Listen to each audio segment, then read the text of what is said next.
Praise the lord. దేవుడు మాకింకా కార్యం జరిగించలేదు. మా జీవితంలో ఇంకా మాకు ఏ మేలు కలగడం లేదు.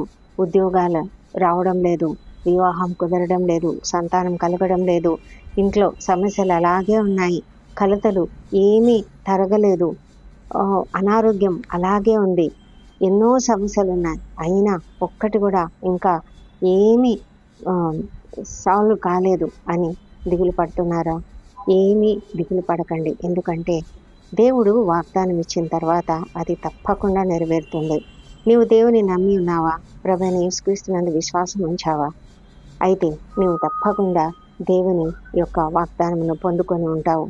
ఇదిగో ఈ దినం దేవుడు నీకు ఒక వాగ్దానం ఇస్తున్నాడు. ఆలస్యమైన నీవు తప్పకుండా పొందుకుంటావు.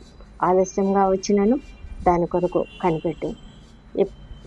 ప్రతిదీ కూడా నిర్ణయకాలంన జరుగుతుంది.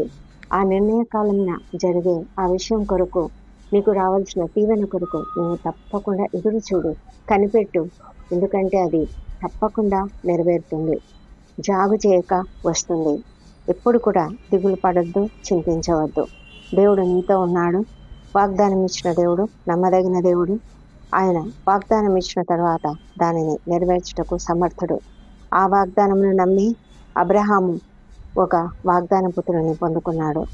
అదేవిధంగా జకర్యా, ఎలిజబెతులు ఎప్పుడో ప్రార్థన చేశారు, కానీ ఆ ప్రార్థన నెరవేరింది.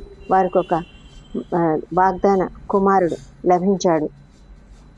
ఎప్పుడో దేవుని యొక్క ప్రణాళిక చొప్పున దేవుడు ప్రవచనాలలో చెప్పిన ప్రకారంగా అరణ్యములలో కేక వేయి ఒకని శబ్దం అన్నట్లుగా యోహానును, బాప్తిస్మం ఇచ్చి యోహానును దేవుడు వారికి అనుగ్రహించాడు.